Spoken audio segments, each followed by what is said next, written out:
નમસ્તે વિદ્યાર્થી મિત્રો. ઓક્સિજન બાબતની અંદર આપણે એમના ભૌતિક ગુણધર્મો, આમ તો જોવા જઈએ તો ચાલ્કોજન જે સમૂહ છે 16મો સમૂહની આપણે શરૂઆત ભૌતિક ગુણધર્મો જોયા હતા. પણ એમાંય આપણે એમના જે આયનીય ત્રિજ્યા છે એમની વાત કરી લીધી. ખાસ કરીને ગલનબિંદુ અને ઉત્કલબિંદુ પણ ખાસ આપણે ધ્યાન આપીએ છીએ કે વાન ડેર વાલ્સ જે ફોર્સ છે, ગલનબિંદુ કોના વધારે હોય અને ઉત્કલબિંદુ કોના વધારે હોય, તો એ પણ આપણે સમૂહ 16 માટે જોવાનું હતું. જેમ જેમ નીચે તરફ જતા જઈએ, મતલબ કે સૌ પ્રથમ ઓક્સિજન, પછી સલ્ફર, પછી સિલેનિયમ, ટેલુરિયમ એન્ડ પોલોનિયમ, નીચે તરફ જતા જઈએ એમ પરમાણુનું સાઇઝમાં શું થાય છે? વધારો થાય છે. તો સાઇઝમાં વધારો થવાના લીધે વાન ડેર વાલ્સ ફોર્સની વાત કરી હતી આપણે, કે વાન ડેર વાલ્સ જે ફોર્સ છે, વાન ડેર વાલ્સ ચલે છે, કદ તમે ગણી શકો, અથવા કદ એટલે અથવા આપણે એમને કહી દઈએ અણુભાર. અણુભાર એટલે કદ વધવાનું છે. જેમ અણુભાર વધશે, સાઇઝ કેવડી થતી જશે? મોટી થતી છે. મોટી થતી જશે તો આકર્ષણ વધી જશે, અને આકર્ષણ વધી જશે તો એ પરમાણુને આપણે પીગળાવવો હશે અથવા બાષ્પીય અવસ્થામાં લઈ જવો હશે, ગલનબિંદુ અને ઉત્કલબિંદુ, તો વધારે ઉર્જા આપવી પડશે. બરાબર છે. તો એમની આપણે વાત કરીએ તો ગલનબિંદુ જેમ જેમ તમે નીચે તરફ જતા જશો એમ શું થાય છે? વધારો. પણ અહીંયા પોલોનિયમ રેડિયો એક્ટિવ છે તો એ થોડું એક્સેપ્શન રહેશે. ટેલુરિયમની વાત કરી દઈએ તો ટેલુરિયમનું ગલનબિંદુ કેલ્વિનની અંદર વાત કરીએ તો 725 છે. પછી અહીંયા 490 છે. બરાબર ને? પછી સલ્ફરની વાત કરો તો 393 છે. અને ઓક્સિજનનું માત્ર ને માત્ર 55. જેમ સાઇઝ વધશે એમ વાન ડેર વાલ્સ આકર્ષણ વધે છે. ચલો, એ બાબતની તો વાત થઈ ગઈ. હવે આપણે આગળ ટોપિક પર વાત કરવાની છે, અને જે છે એમના રાસાયણિક ગુણધર્મો. શું છે? રાસાયણિક ગુણધર્મો. તો રાસાયણિક ગુણધર્મોની અંદર આપણે પ્રથમ જ જોઈએ છે હાઇડ્રોજન સાથેની પ્રક્રિયા. હાઇડ્રોજન સાથેની પ્રક્રિયા. હવે બધાની ઓક્સિડેશન અવસ્થા આપણે પહેલાં જ વાત કરી દીધી હતી. -2 થી લઈને +6 સુધી વેરી કરે છે. મતલબ ઓક્સિજનની અંદર -2 થી લઈને +2 સુધી, -2, -1, +1, +2 સુધી, એ રીતે જેમ જેમ નીચે તરફ જતા જઈએ છીએ એમ +6 સુધી. પણ પોલોનિયમ રેડિયો એક્ટિવ છે તો એ +6 સુધી જતું નથી. અને જેમ જેમ નીચે તરફ આવે એમ ધાત્વિક ગુણધર્મ વધે છે તો માઇનસ તરફ પણ એ આગળ વધશે નહીં. તો આપણે એમના ભૌતિક ગુણધર્મોની વાત થઈ ગયા પછી હાઇડ્રોજન સાથેની પ્રથમ જ પ્રક્રિયા જોઈએ છે. તો સમૂહ 16ના બધા જ તત્વો હાઇડ્રોજન તત્વો સાથે પ્રક્રિયા કરીને 2 હાઇડ્રોજન અને એક મધ્યસ્થ પરમાણુ એટલે H2M પ્રકારના સંયોજન બનાવે છે. અહીંયા M કોણ હશે? તો એ આપણે ખબર છે, સમૂહ 16. સમૂહ 16ને આપણે M તરીકે અહીંયા સ્વીકાર લીધો. તો સલ્ફર છે, પહેલા ઓક્સિજનથી શરૂઆત કરીએ. પણ ઓક્સિજન કદમાં નાનો છે તો એ પણ પાણી જ બનાવે છે, આપણે જાણીએ છીએ. H2O, 2 હાઇડ્રોજન ઓક્સિજન સાથે જોડાયેલા હોય છે. તો sulphur, oxygen, સિલેનિયમ, tellurium and polonium, આ બધા જ M તરીકે અહીંયા સ્વીકારેલા છે. તો સમૂહમાં આપણે પ્રથમ સભ્ય કોણ છે? ઓક્સિજન, તો એ બનાવશે H2O. પછી આવે છે સલ્ફર, તો એ બનાવશે H2S. પછી H2SE, આ ટાઈપના સંયોજનો જોવા મળશે. H2TE. બરાબર. પાણી જેમ બને છે, પાણી તો H2S ની તો ઈંડા જેવી, સડેલ ઈંડા જેવી સ્મેલ આવશે. પાણીની આપણે સ્મેલ કોઈ એટલી બધી આવતી નથી. તો એમની અહીંયા વાત કરવામાં આવેલ છે. હવે સમૂહમાં જેમ જેમ ઉપરથી તમે નીચે તરફ જતા જઈએ, આપણે જાણીએ છીએ H2O થી લઈને H2 ટેલુરિયમ સુધી. બરાબર ને? હાઇડ્રાઇડ સંયોજનો જેમ તમે નીચે આવશો એમ એસિડિક ગુણધર્મ વધે છે. કયો ગુણધર્મ? એસિડિક ગુણધર્મ. હવે કઈ રીતે તમે કહી શકો એસિડિક ગુણધર્મ ક્યારે હોય? જ્યારે કોઈ પણ સંયોજન આમ સિમ્પલ રીતે આસાનીથી હાઇડ્રોજન આયન આપી દે, એમને શું કહેશું આપણે? એસિડિક. તો ફટાફટ હાઇડ્રોજન આયન કોણ આપશે? જોઈએ આપણે. તો ઓક્સિજન તો આપણે જાણીએ છીએ, એક તેમના ઉપર ઇલેક્ટ્રોન પેર, ઉપરથી સૌથી વધારે વિદ્યુત ઋણ ઘટક. એના પછી સેકન્ડ નંબર ઉપર આવી ગયું સલ્ફર. તો વિદ્યુત ઋણ ઘટક છે તો હાઇડ્રોજનને જકડી રાખશે, આસાનીથી આપશે નહીં. આપણે જાણીએ છીએ પાણી કેવું છે? ઉભયગુણી, મતલબ કે બેઝિક પણ નથી અને એસિડિક પણ નથી, તટસ્થ છે. પણ જેમ જેમ તમે નીચે તરફ આવતા જામ શું છે? ધાતુ. ધાતુ પાસે કંઈ આકર્ષણ ગુણધર્મ હોતો નથી, તો એ ફટાફટ એમને શું કરશે? અહીંયાથી હાઇડ્રોજન નીકળી શકે છે. જે હાઇડ્રોજન ફટાફટ આપશે એ કેવું થઈ જશે? એસિડિક. તો આ વસ્તુ સમજવા જેવી છે કે ધાતુના હાઇડ્રેટ, સમૂહ 16ના હાઇડ્રેટ સમૂહમાં નીચે તરફ જતા એસિડિક ગુણધર્મ વધતો જાય છે. બરાબર ને? અને કારણ શું છે? તો સમૂહમાં ઉપરથી નીચે તરફ આવીએ, આપણે અહીંયા M જ લખું છું, સમૂહ 16 એટલે કે M, અને હાઇડ્રોજન સાથેનું જે બંધ વિયોજન એન્થાલ્પીનું મૂલ્યમાં શું થાય છે? ઘટાડો. ફટાફટ હાઇડ્રોજન અહીંયાથી નીકળી શકે છે. બીજું કારણ તમે કદ પણ આપી શકો છો. કદ જેમ મોટું હશે, બરાબર ને, ટેલુરિયમનું કદ સૌથી ઓક્સિજનની સાપેક્ષમાં કેવું હશે, ઓક્સિજન આવડો હશે તો ટેલુરિયમ સૌથી મોટો. હવે એમની સાથે જો હાઇડ્રોજન આ રીતે જોડાયેલો હોય તો પરમાણુ ત્રિજ્યા કેવી હશે, મોટી હોય. કોની સાપેક્ષે? ઓક્સિજનની સાપેક્ષે. તો જેમ પરમાણુ ત્રિજ્યા, જે કદની ત્રિજ્યા છે નાની હશે, એમ બોન્ડ સ્ટ્રેન્થ વધારે હશે, મતલબ વધારે શક્તિ છે. અને જેમ પરમાણુ ત્રિજ્યા મોટી હશે એમ પરમાણુ અલગ અલગ હશે, દૂર દૂર ગોઠવાયેલા હશે, તો તમે આસાનીથી એને તોડી શકો છો. તો આસાનીથી હાઇડ્રોજન ધાતુ પાસેથી દૂર થઈ શકે છે. તો આ હતી હાઇડ્રાઇડની વાત, બરાબર છે. સેકન્ડ નંબર ઉપર આપણે કોની વાત કરીએ છીએ? તો હવે તો બધાને ખબર પડી જ ગઈ હશે કે હાઇડ્રોજનનું વાત થઈ ગયા પછી ઓક્સિજન તત્વ સાથેની પ્રક્રિયાની વાત કરવા. ઓક્સિજન જ ઓક્સિજન સાથે પ્રક્રિયા કરશે. તો આપણે જાણીએ છીએ ઓક્સિજન સંયોજન બનાવે છે. ઓક્સિજન સાથે સમૂહ 16ની જ્યારે પ્રક્રિયા કરાવવામાં આવે છે ત્યારે O2 અને O3 પ્રકારના સંયોજન બને છે, બરાબર ને.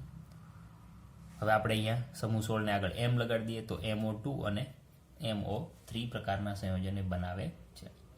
ઓક્સિજન તો આપણે જાણીએ છીએ O2 સ્વરૂપમાં એ વાતાવરણમાં અસ્તિત્વ ધરાવે છે.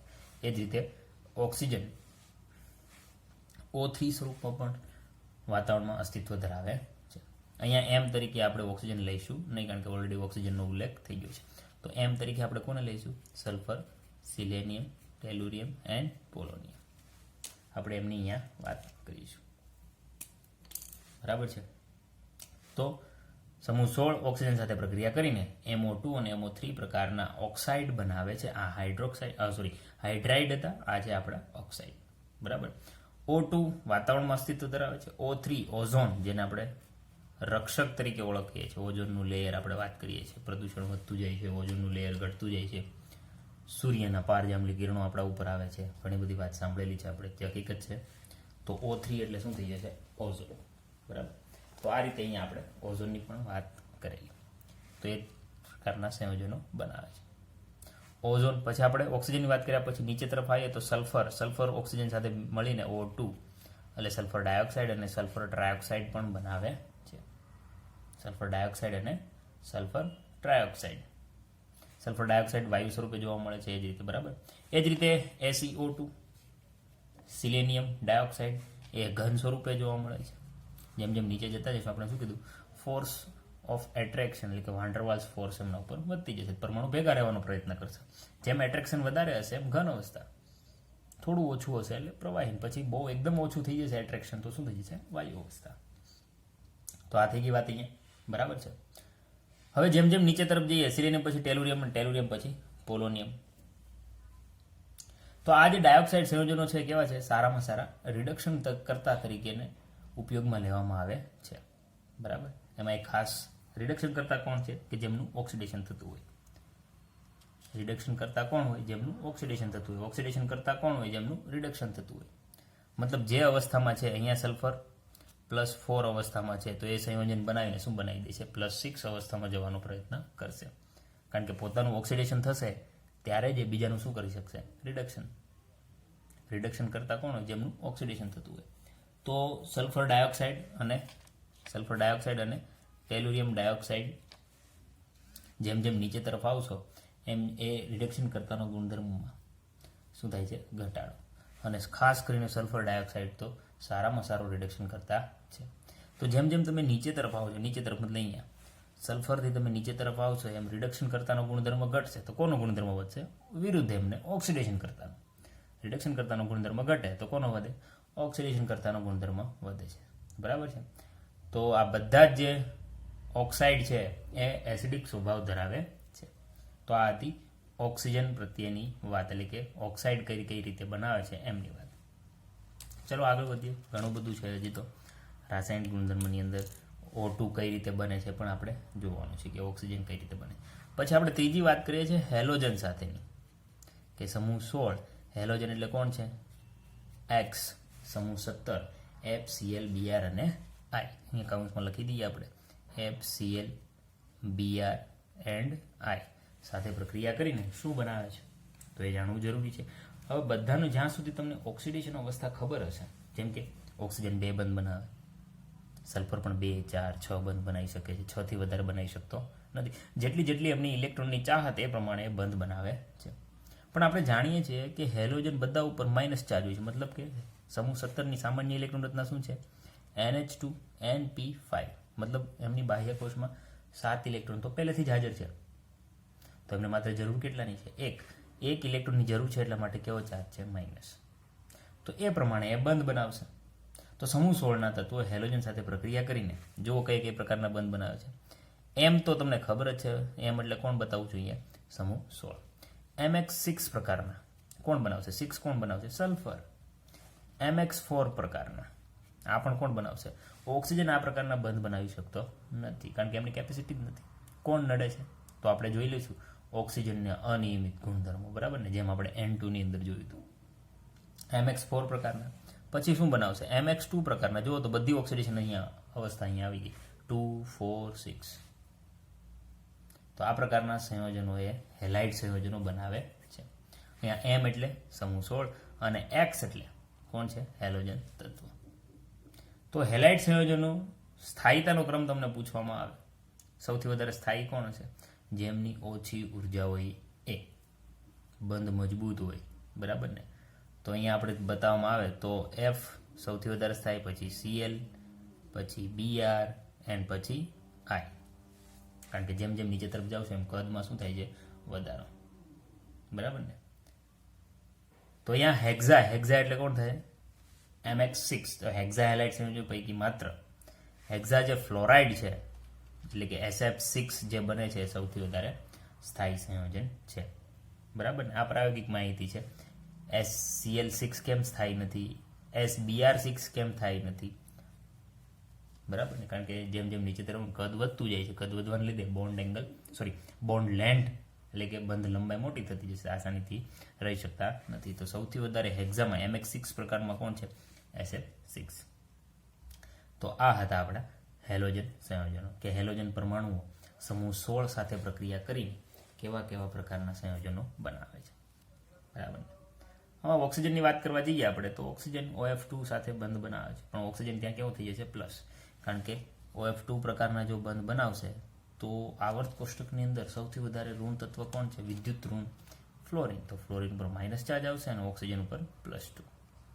આપણે વાત કરી હતી ને કે ઓક્સિજનની ઓક્સિડેશન અવસ્થા +2, +1, -1 એન્ડ -2. તો અહીંયા તમને +2 જોવા મળે છે. તો આ હતા એમના રાસાયણિક ગુણધર્મો. ઘણી બધી પ્રક્રિયાઓ કરે છે ઓક્સિજન. તો હવે આપણે ઓક્સિજન ક્યારના કરીએ છીએ, તો આપણે ઓક્સિજનની આગળ વધીએ. ઓક્સિજન કઈ રીતે છે, વાતાવરણમાં કેટલા પ્રમાણમાં છે. ઓક્સિજન વગર આપણે રહી શકતા નથી. જો ઓક્સિજન ના હોય તો આપણે અસ્તિત્વ ધરાવીએ નહીં, મતલબ સજીવ જે પણ પ્રાણીઓ છે એ અસ્તિત્વ ધરાવી શકતા નથી. તો ઓક્સિજન બને છે કઈ રીતે? જો કે વાતાવરણમાં તો છે જ, પણ આપણે ક્યાં બનાવવાનું છે? પ્રયોગશાળામાં. સૌ પ્રથમ આપણે ઓક્સિજનના ટોપિક તરફ આગળ વધીએ છીએ. તો આપણો આજનો ટોપિક થઈ ગયો ઓક્સિજન. કયા સ્વરૂપમાં અસ્તિત્વ ધરાવે છે? તો દ્વિઅણુ O2 સ્વરૂપમાં.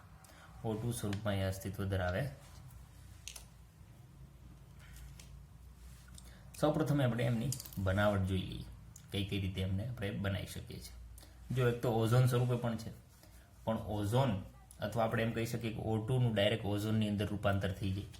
O2 નું શેમાં રૂપાંતર થઈ જાય? ઓઝોનમાં. પણ આવું થતું નથી, કારણ કે જો આવું થતું હોત તો પૃથ્વી પર ઓક્સિજનનું પ્રમાણ ઓછું હોત ને ઓઝોનનું પ્રમાણ વધી જાય.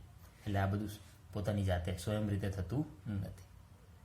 તો સૌપ્રથમ પ્રયોગશાળામાં બનાવવાની જે રીત છે O2 વાયુને બનાવવાની, ઘણા બધા ઓક્સો સંયોજનો છે, એમને આપણે હીટ કરીને એમાંથી ઓક્સિજનને ગેસ સ્વરૂપે અલગ કરી શકીએ છીએ. પછી પાણીની અંદર ડાયરેક્ટલી એક પ્રોસેસ તો એ જ છે, ઇલેક્ટ્રોલિસિસ જેને કહેવામાં આવે છે. પાણીની અંદર એક પાત્ર લઈ લીધું, પાત્ર નાનું બતાવું, આકૃતિ નાની કરવી છે, એટલે એમની અંદર પાણી ભરી દીધું શુદ્ધ. હવે સમજો, એમની અંદર એનોડ અને કેથોડ. વિદ્યુત રસાયણ ચેપ્ટર તો આપણે ભણી ગયા. હાઈ વોલ્ટેજ આપવામાં આવશે, બરાબર ને. Cathode negative, anode positive. પાણી શુદ્ધ અવસ્થામાં ભરશો તો એમની અંદરથી વિદ્યુતનું વહન થશે નહીં, એટલે એમની અંદર થોડું એવું પ્રમાણમાં શું નાખી દેવામાં આવશે? એસિડ. કારણ કે શુદ્ધ પાણીની અંદરથી વિદ્યુતનું વહન થતું નથી. H+ અને O- અલગ જ નહીં થાય તો વિદ્યુતનું વહન દ્રાવણમાં કોનાથી થાય? આયનોથી.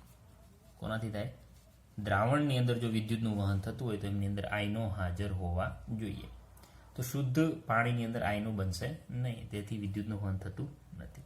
તો જેવું હાઈ વોલ્ટેજ બેટરી આપણે એપ્લાય કરીએ છીએ કે પાણી અંદરથી પ્લસ તરફ કોણ આકર્ષિત થઈ જશે, માઇનસ, બરાબર ને. ઓક્સિજન અહીંયાથી દૂર થશે અને અહીંયા હાઇડ્રોજન કે O2 આ રીતે પણ આપણે બનાવી શકીએ છીએ.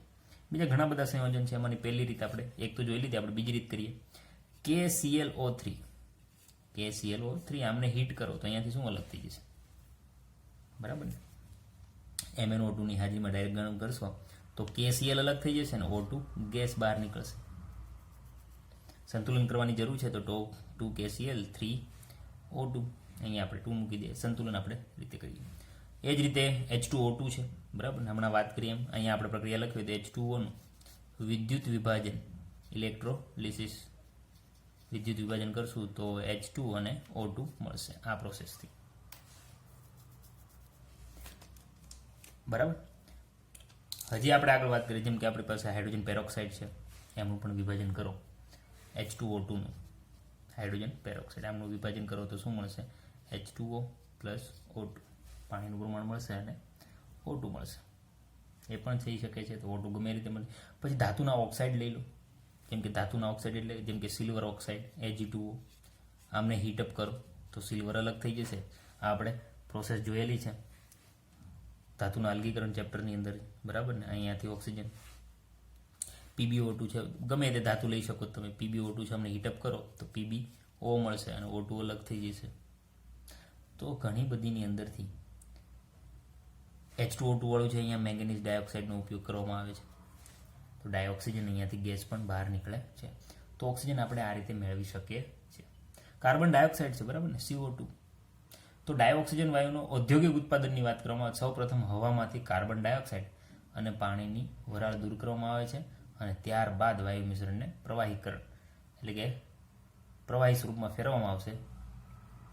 ઘણી લાંબી પ્રોસેસ છે. વિભાગીય નિશ્ચંદનથી ડાયનાઇટ્રોજન અને ડાયોક્સિજન મેળવી શકાય છે. તો ઓક્સિજન વિશે તો ઘણું બધું જાણીએ છીએ આપણે. વાતાવરણ પણ આસાનીથી મળી રહેશે, પણ વાતાવરણની અંદર માત્ર ઓક્સિજન નથી, એમની સાથે નાઇટ્રોજન છે, થોડા એવા પ્રમાણમાં મિથેન ગેસ પણ અવેલેબલ હશે, બરાબર ને. વાતાવરણ પ્રદૂષિત છે, સલ્ફર ડાયોક્સાઇડ પણ હાજર હોય છે. તો એમાંથી આપણે અલગ કરવાનો રહેશે, તો ઓક્સિજનને આપણે શુદ્ધ કરવો પડશે. હા, સવારમાં જ્યારે મોર્નિંગ વોક માટે નીકળીએ ત્યારે ઓક્સિજન શુદ્ધ અવસ્થામાં મળે છે, કારણ કે વાતાવરણ શુદ્ધ હોય છે. તો આ રીતે આપણને ઓક્સિજન અહીંયા મળી રહે છે. આ બાજુ અહીંયા આપણે ભૌતિક ગુણધર્મની વાત કરી લઈએ. વાત કરી છે તો એન્ડ સુધી જઈશું આપણે. તો ભૌતિક ગુણધર્મની અહીંયા સાઈડમાં વાત કરીએ. ઓક્સિજનના ભૌતિક ગુણધર્મો ભાઈ કેવો દેખાય છે, ઓક્સિજન કેવો દેખાય છે, નથી જોયો કલર તો સિમ્પલ રીતે લખી દઈએ ભાઈ કેવો છે, રંગવિહીન અને વાસવિહીન. ની કોઈ વાસ આવતી નથી. એમના સમસ્થાનિકો છે કયા, ઓક્સિજન 16 તો અવેલેબલ જ છે, ઓક્સિજન 17 પણ છે અને ઓક્સિજન 18 પણ છે. આ આપણે 18નો ઉપયોગ લેવલિંગ પ્રોસેસની અંદર કરશું આગળ, બરાબર ને, આલ્કોહોલની પરખ માટે જ્યારે એસ્ટર બને છે ત્યારની વાત છે. હવે O2ની વાત કરીએ તો કેવો છે, અનુચુંબકીય. અને આવું સૌ પ્રથમ MOT થિયરી ધોરણ 11ની અંદર ભણેલા છો, ક્યાંથી માલુમ પડે છે, મોલેક્યુલર ઓર્બિટલ થિયરીથી સાબિત થઈ ગયું હતું કે O2નો અણુ કેવો છે, અનુચુંબકીય, કે જ્યારે એમને ચુંબકીય ક્ષેત્રની અંદર મૂકવામાં આવશે ત્યારે આકર્ષણ બતાવે છે, એ અનુચુંબકીય થઈ ગયું. પછી કેટલું ભરવામાં આવે છે તો 293 કેલ્વિન તાપમાને 100 સેન્ટીમીટર ક્યુબ પાણીની અંદર તો છે જ H2O. ઓક્સિજન કેટલો છે, 3.08 સેન્ટીમીટર ક્યુબ જેટલો ઓક્સિજન વાયુ દ્રાવ્ય થયેલો હોય છે. દરિયાની અંદર કેટલો છે, સજીવોની અંદર પાણી જીવન ટકાવી રહે, માછલીઓ પણ ઓક્સિજનનો ઉપયોગ કરે છે, બરાબર. અને અલગથી કે ભાઈ 90 કેલ્વિન તાપમાને પ્રવાહીમાં તથા 55 કેલ્વિન તાપમાને ઠંડુ પડી ઘન સ્વરૂપમાં રૂપાંતર પામે છે. આપણે બરફ બનીએ એની જ્યારે ઓક્સિજનને એક ઘન સ્વરૂપમાં લાવવામાં આવે ત્યારની વાત છે. તો આ હતા ઓક્સિજન બનાવવાની રીત પ્રયોગશાળામાં. આ થઈ ગયા એમના ભૌતિક ગુણધર્મો. આગળનો ટોપિક આપણો કયો છે, ઓક્સિજન કોની સાથે પ્રક્રિયા કરી શકે છે. તો જેની અંદરથી આપણે ઓક્સિજનને મેળવેલો છે એમની વિરુદ્ધ પ્રક્રિયા ઓક્સિજન થઈ શકશે, બરાબર ને. ઓક્સિજનનું જ્યાં એડ થશે એ પ્રક્રિયાને શું કહેવામાં આવશે, ઓક્સિડેશન. તો ડાયઓક્સિજન વાયુ કેટલીક નિષ્ક્રિય ધાતુ કઈ છે, ગોલ્ડ, પ્લેટિનમ અને ઉમદા વાયુ તત્વો સાથે પ્રક્રિયા કરીને, ધાતુ સાથે પણ પ્રક્રિયા કરીને શું બનાવે છે, એમના ઓક્સાઇડ સ્વરૂપો બનાવે છે, બરાબર ને. તો આપણે એમની રાસાયણિક પ્રક્રિયા બધી નથી લખતા, જે મોસ્ટ કોમન છે એમની અહીંયા આપણે વાત કરી દઈએ. તો અહીંયા આપણે વાત કરીએ છીએ રાસાયણિક ગુણધર્મો.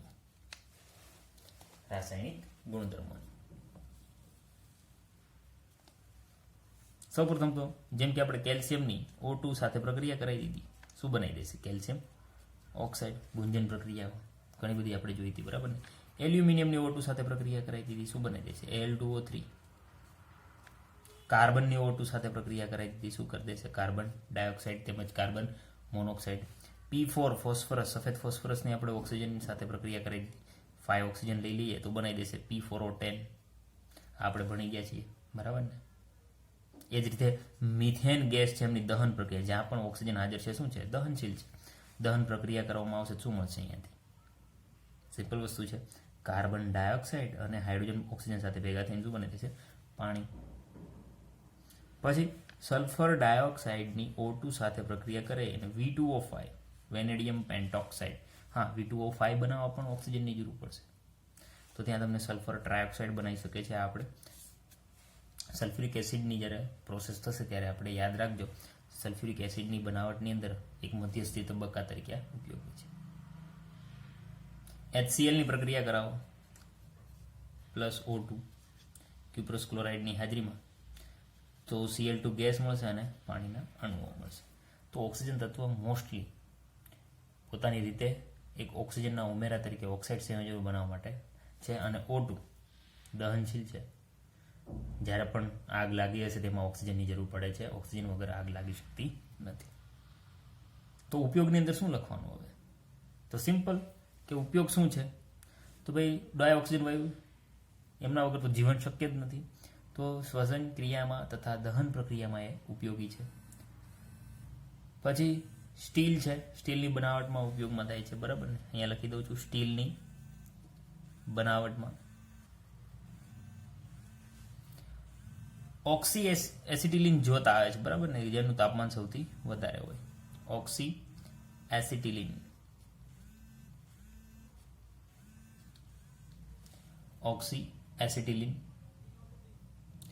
જ્યોતમાં ડાયોક્સિજન વાયુનો ઉપયોગ કરવામાં આવે છે. આ જ્યોતથી ખૂબ જ ઊંચું તાપમાન મેળવી શકાય છે, બરાબર ને? તાપમાન ઊંચું મેળવી શકાય છે તો ડાયરેક્ટ જ્યોત આપણે ખબર ક્યાં વાપરવામાં આવે? ધાતુ કર્મ વિધિમાં, અથવા ધાતુના જ્યારે વેલ્ડિંગ કરવામાં આવે, એ તો બધાએ જોયું જ છે. ધાતુના વેલ્ડિંગની અંદર ઓક્સી એસિટિલિન જ્યોતનો ઉપયોગ કરવામાં આવે છે વેલ્ડિંગમાં. પછી ઓક્સિજન ક્યાં? ભાઈ સિલિન્ડર બનાવી. અત્યારે પ્રદૂષણ એટલું બધું વધી ગયું છે કે સિલિન્ડરની જરૂર પડે છે, અને આ પરિસ્થિતિની અંદર સિલિન્ડરનો ઉપયોગ આપણે બરાબર હોસ્પિટલની અંદર કરવામાં આવે છે. તો સિલિન્ડર હોસ્પિટલના દર્દીઓને સારવાર માટે. એ જ રીતે જ્યારે પર્વતારોહકો, જેમ આપણે ખબર, જેમ ઉપર સપાટી ઉપર જતા રહીશું પર્વત પર, તો ત્યાં ઓક્સિજનનું પ્રમાણ ઓછું થઈ ગયું છે, તો ત્યાં આપણે શ્વાસ લેવામાં તકલીફ પડશે. તો પર્વતારોહક જે પર્વત ચડવા જાય છે, લોકો શું કરે છે? સિલિન્ડર લઈને જાય છે.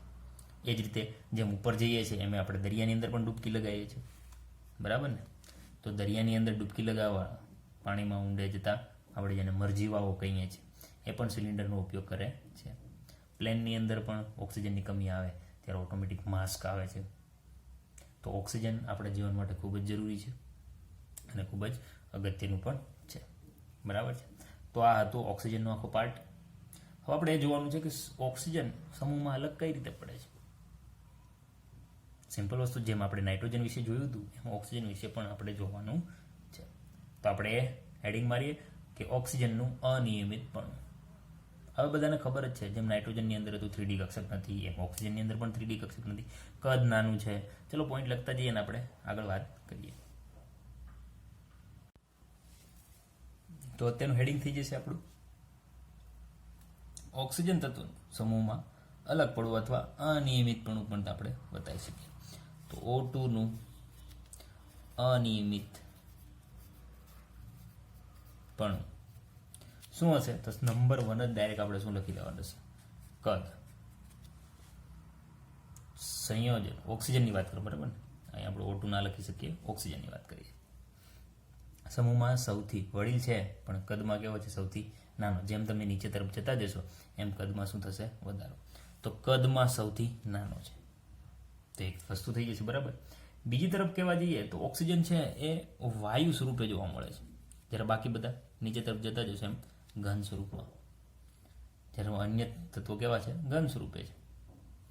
ઓક્સિજન છે એ દ્વિઅણુ અથવા દ્વિપરમાણુ તમે કહી શકો, દ્વિપરમાણુય અણુ એટલે કે O2 સ્વરૂપમાં તમને જોવા મળશે. જ્યારે અન્ય તત્વો છે જેમ કે સલ્ફરની વાત કરો, S4, S8 એવા સ્વરૂપમાં એટલે કે બહુ આણ્વીય અસ્તિત્વ ધરાવે છે. ઓક્સિજનની વાત કરો તો કેવું છે? અધાતુ, પણ સમૂહમાં તમે નીચે તરફ જતા જશો એમ ધાત્વિય ગુણધર્મ વધે છે. અધાતુથી અર્ધધાતુ, અર્ધધાતુમાંથી ધાતુ તરફ આગળ વધીએ છીએ. તો સમૂહમાં જેમ પરમાણુ ક્રમાંક વધવાની સાથે ધાત્વિય ગુણધર્મ વધે છે. ઓક્સિડેશન અવસ્થા વિશે પણ વાત કરીએ કે ઓક્સિજન પાસે ડી કક્ષક અવેલેબલ નથી. આપણે પહેલા પણ વાત થઈ ગઈ હતી. પણ સમૂહમાં જેમ તમે નીચે તરફ આવશો ડી કક્ષક પ્રાપ્ય છે. સલ્ફર પાછળ ડી કક્ષક પ્રાપ્ય છે એટલે H6 સુધીના એ બરાબર એમની ઓક્સિડેશન અવસ્થા ક્યાં સુધી જાય છે? +6 સુધી. જ્યારે ઓક્સિજનની ઓક્સિડેશન અવસ્થા -2 થી લઈને +2 સુધી વેરી કરી શકે છે. તો એ પણ કહી શકો કે ઓક્સિડેશન અવસ્થા ઓક્સિજનની કેવી છે? નીચી ઓક્સિડેશન અવસ્થા કઈ કઈ છે? તો કે આપણે વાત કરી હતી +2, +1, -1 ને -2. પણ જેમ તમે નીચે તરફ જશો એમ -2 છે, +2 છે, +4 છે, +6 સુધી જોવા મળે છે. નાનું કદ અને પછી ઓક્સિજનની વિદ્યુત ઋણતા કેવી છે? સૌથી વધારે વિદ્યુત ઋણ તત્વ છે. જેમ નીચે તરફ જશો એમ વિદ્યુત ઋણતા ઘટતી જાય છે. તો આ બધા એમના અનિયમિત ગુણધર્મો છે. બરાબર. ઓક્સિજન પાણી સાથે હાઇડ્રોજન બંધ બનાવી શકે છે. બાકીના તત્વો સલ્ફર છે, સિલેનિયમ છે, ટેલુરિયમ છે, પાણી સાથે હાઇડ્રોજન બંધ બનાવી શકતા નથી. H2S ની અંદર હાઇડ્રોજન બંધ અવેલેબલ નથી. હાઇડ્રોજન બંધ ક્યાં જોવા મળશે? ઓક્સિજન સાથે. હાઇડ્રોજન પરમાણુ જ્યારે જોડાય છે ત્યારે બંધ મજબૂત થશે હાઇડ્રોજન બંધના લીધે. તો બસ આવા પોઈન્ટ છે જે તમને 1 માર્ક કે 2 માર્કની અંદર ડાયરેક્ટ બોર્ડની અંદર પૂછવામાં આવી શકે છે. પછી જ્યારે અનિયમિતપણુની વાત કરીએ તો તમારે આવા પોઈન્ટ તો ખાસ કરીને કદ છે, એમની અવસ્થાઓ છે, કયા સ્વરૂપમાં એ પૃથ્વીમાં મળી આવે છે એમની આપણે વાત કરવાની રહેશે. ઓકે, ચલો તો આગળ વાત કરીએ. એમના ઓક્સાઇડ સ્વરૂપમાં બીજાની વાત કરી દઈએ આપણે. બરાબર. ઓઝોનની વાત કરવાની છે. એક O2 ની વાત કરી દીધી તો આપણે વાત કરીએ O3. ઓઝોન કઈ રીતે બને છે? આપણે જાણીએ છીએ ઓઝોનનું લેયર આસમાનની અંદર છે જે આપણે સૂર્યના પારજાંબલી કિરણોથી રક્ષણ આપે છે. ક્યાં સુધી છે? તો દરિયાની સપાટીથી 20 કિલોમીટર ઉપર. ક્યાં છે? દરિયાની સપાટીથી 20 કિલોમીટર ઊંચાઈએ સૂર્યપ્રકાશની હાજરીમાં શું બને છે? ઓઝોન બને છે. વાતાવરણમાં ઓક્સિજનમાંથી ક્યાં બને છે? O2 માંથી બને છે O3. પણ એ નીચા તાપમાને થશે નહીં. જો એવું થતું હોત તો આપણે પૃથ્વી પર ઓક્સિજનનું પ્રમાણ શેમાં રૂપાંતર થઈ ગયું હોત? ઓઝોનની અંદર. શેની જરૂર પડે છે? પારજાંબલી કિરણોની જરૂર પડે છે. અને એ જ વસ્તુથી આપણે રક્ષણ પૂરું પામે છે. સૂર્યપ્રકાશની હાજરીમાં એમનું થશે. પણ આપણે આ તો કુદરતી ઘટના થઈ ગઈ. બરાબર. આપણે પ્રયોગશાળામાં જો ઓઝોન બનાવે, ઓઝોનનો ખાસ કરીને બહુ ઉપયોગ છે. આપણે ફેસ માસ્ક આવી ગયા છે ઓઝોનના. આપણા ચહેરા પર જે ગંદકી રહેલી હોય છે એમને દૂર કરવા માટે ઓઝોનનું લેયર ફેસ માસ્કની તરીકે ઉપયોગ કરવામાં આવે છે. તો પ્રયોગશાળામાં સિમેન્સ અને બરાબર સિમેન્સ અને બ્રોડીના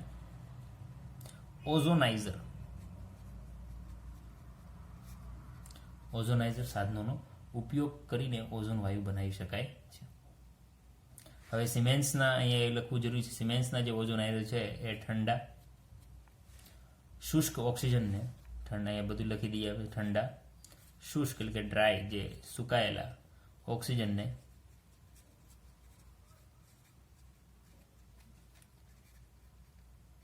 શાંત વિદ્યુત વીજભારની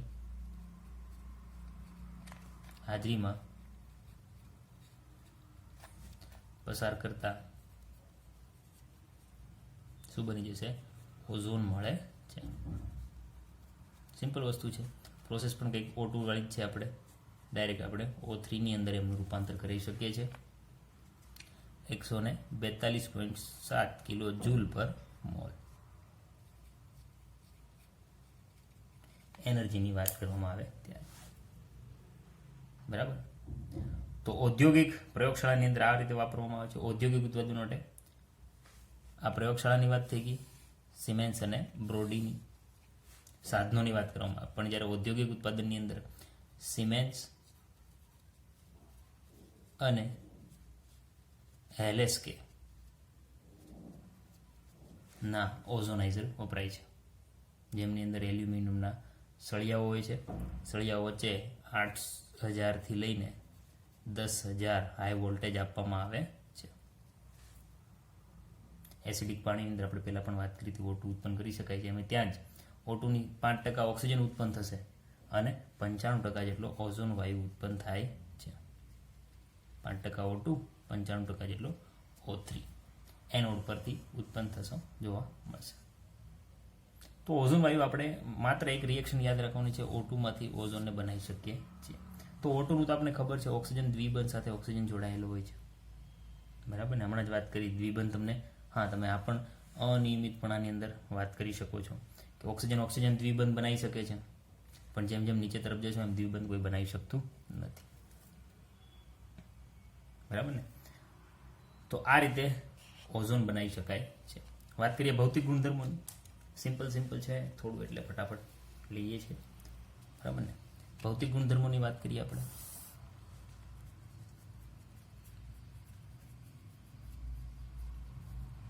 તો ફરી પાછું ઓઝોનનો થોડોક રંગ જોવા મળશે, તો એ લખવું અહીંયા જરૂરી છે.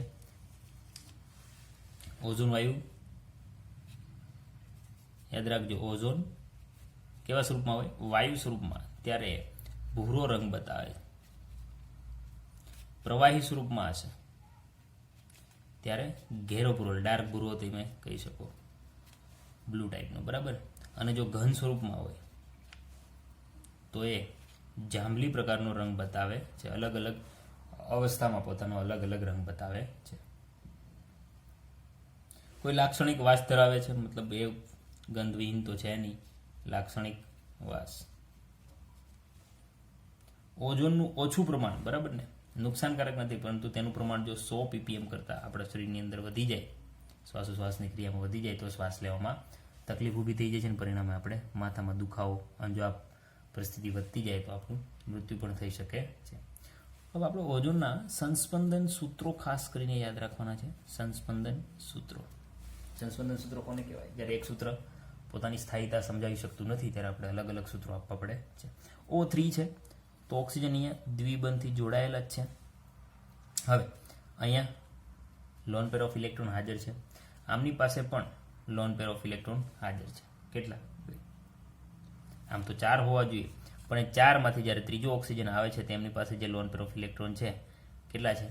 3, એટલે કે ટોટલ 6 ઇલેક્ટ્રોન, 2 ઇલેક્ટ્રોનની ચાહત છે જેથી અષ્ટક પ્રાપ્ત કરી શકે. એટલે આમની પાસે જે બીજા 2 ઇલેક્ટ્રોન હતા એમણે બંધમાં વાપર્યા, એટલે આમની પાસે ઇલેક્ટ્રોનની કમી આવી, તેમના ઉપર પ્લસ ચાર્જ. આમની પાસે ઇલેક્ટ્રોન વધી ગયા એટલે આમના ઉપર માઇનસ ચાર્જ.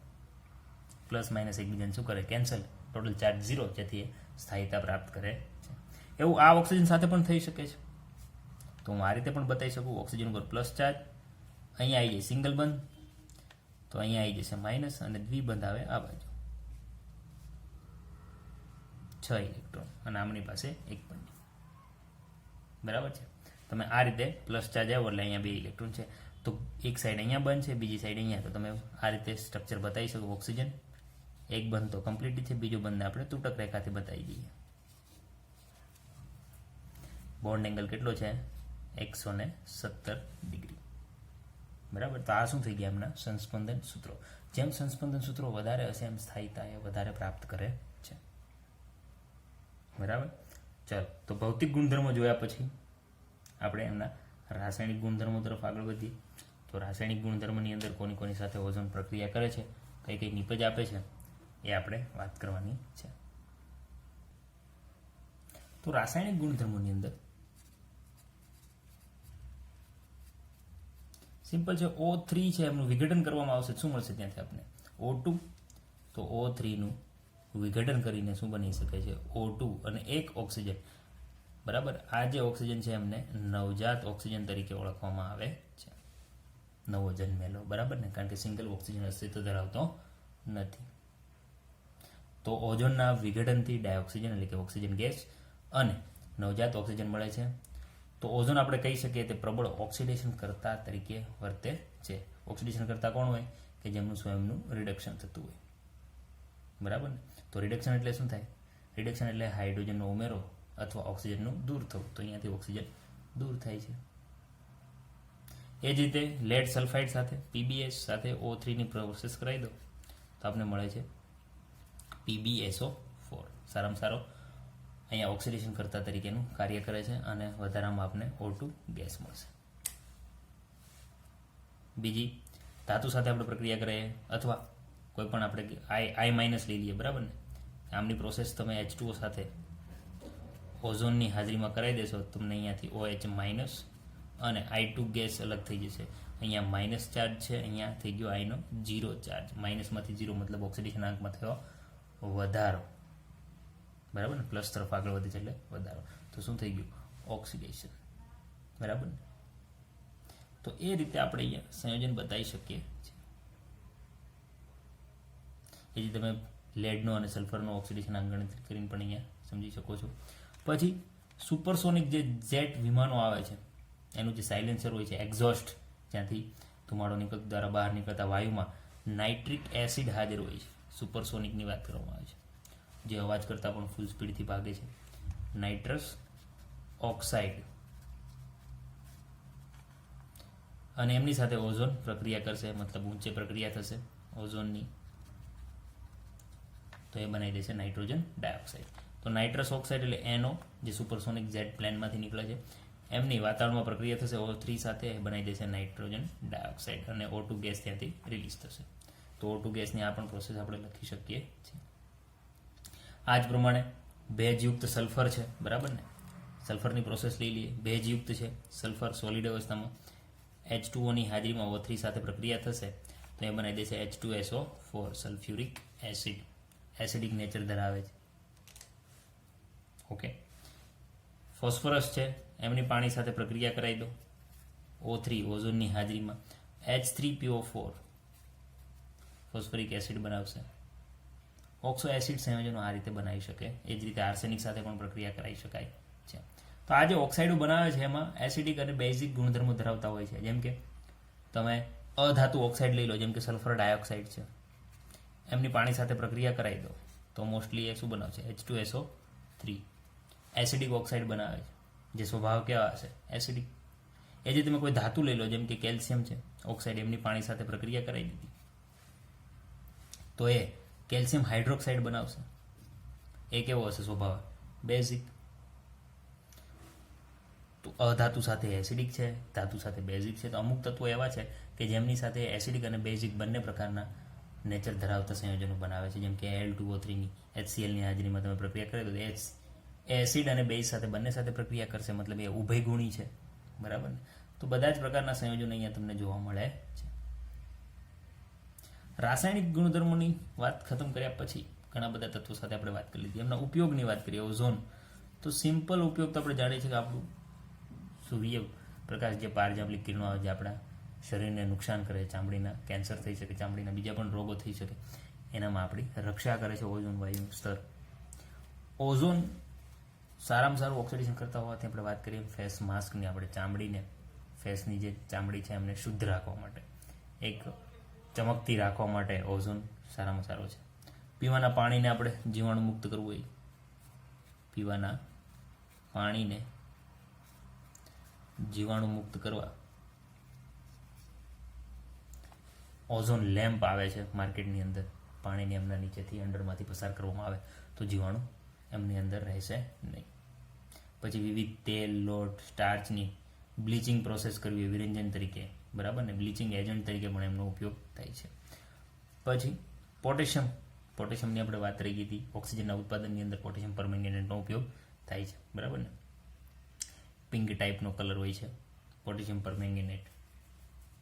તો પોટેશિયમ પરમેંગેનેટ